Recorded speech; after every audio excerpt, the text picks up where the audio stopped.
Hey, what's up guys, Totallydubbed here, and today I'm doing a video review on the AOC Q3279VWF. Now this is a massive 31.5 inch monitor with a 1440p display. It has an MVA panel, it has a 16:9 aspect ratio, it runs at 75 Hz despite having a quoted refresh rate of 60 Hz. It has a quoted response time of 5 milliseconds. In terms of inputs, it's got DisplayPort, DVI, and HDMI and VGA, which are found at the back, and you've also got a 3.5mm output for your headphone jack.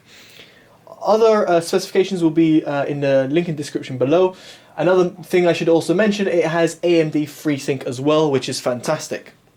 So, how much does this monitor cost? Well, currently, I can find it for around £200 on Amazon.co.uk. Link will be down in the description below in case you're interested.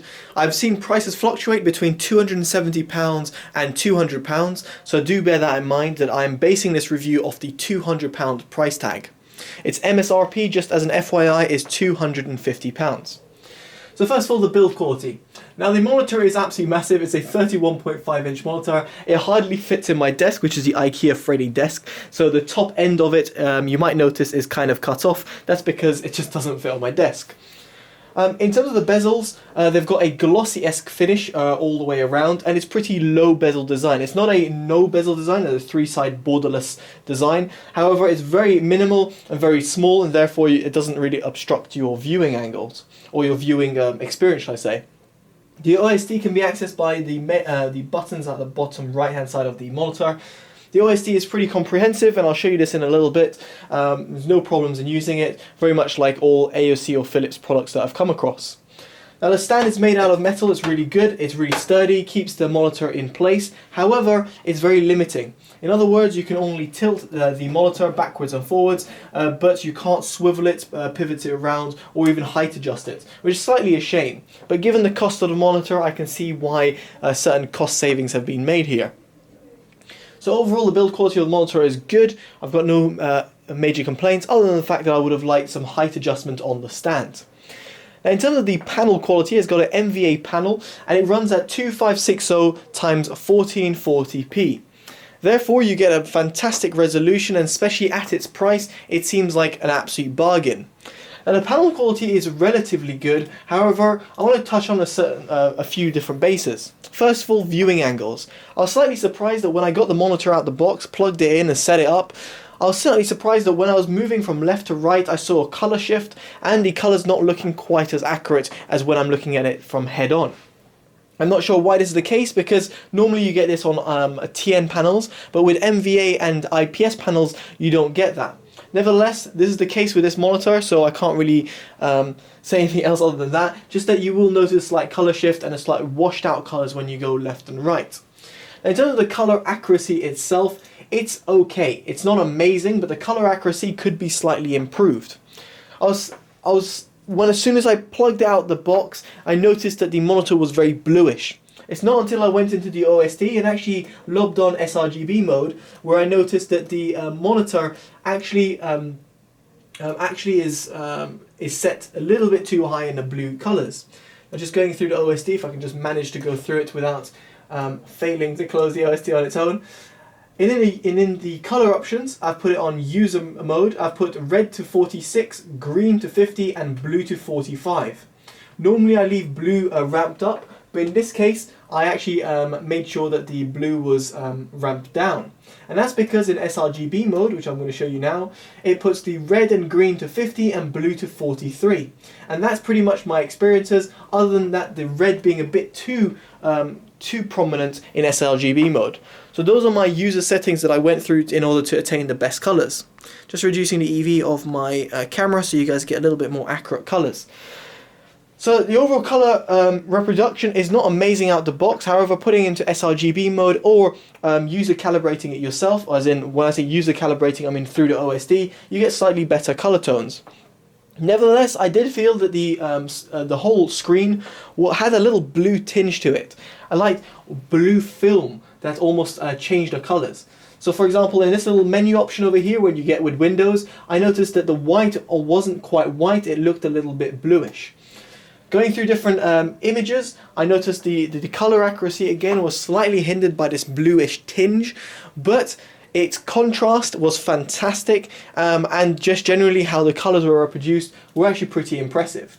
So if I ignore the bluish tinge, it's fine. However, given the fact that you cannot get rid of this bluish tinge no matter how much you reduce the blues by through the OSD, I still felt that the monitor wasn't perfect for color accuracy.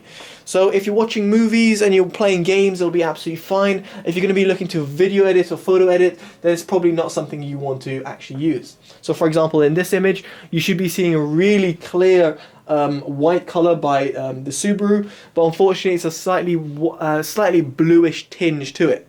And this again changes with the viewing angles. If I go like this, you might potentially see it on the camera that it suffers even more. It gets even a little bit bluer. So that's the panel quality aside. What about its gaming experience? Now, this isn't exactly poised to be a gaming monitor, but out the box it came with 75 Hz. I actually plugged it in, and this is an NVIDIA GPU that I have. Plugged it in and it worked flawlessly out the box at 75 Hz without any frame skipping, which is pretty impressive. Most monitors come at 60 Hz, especially 1440p monitors, so seeing a 1440p large screen monitor with an NVA panel running at 75 Hz was pretty impressive. Now, in terms of its gaming performance, I was actually surprised of how well it responded. Just generally speaking, when it came to the input lag of the monitor was very low. It responded very quickly to my mouse movements, and just generally speaking, how it works on Counter-Strike or any other competitive games like Overwatch, or even sometimes like Dota 2 or League of Legends. Those type of games actually worked out really well on this monitor, which again surprised me. For a £200-ish monitor with a 1440p display, I was not expecting this. In terms of its response time, it's okay straight out the box, but when you use overdrive through the OSD, I set it to medium, and I noticed a perfect blend between the amount of ghosting, the inverse ghosting that you get, and in terms of how well the monitor responds. If you ramp up the overdrive to strong, what I noticed is that there's a lot of inverse ghosting, like a huge amount of overshoot that occurs, and therefore making it a bit too distracting even for casual gamers. On weak, the response time on the monitor was not slow, but it was a little bit sluggish, and therefore wasn't a pleasant experience when it comes to more competitive games like Counter-Strike. But if you want that perfect blend, I would suggest using overdrive on medium. You'd get the best of both worlds. You won't see too much overshoot ghosting, which is good, and the response time on the monitor will be very good, even for competitive games. So even though it's not a gaming monitor, it's still a monitor I would see myself using for competitive gaming, and let alone more casual gaming.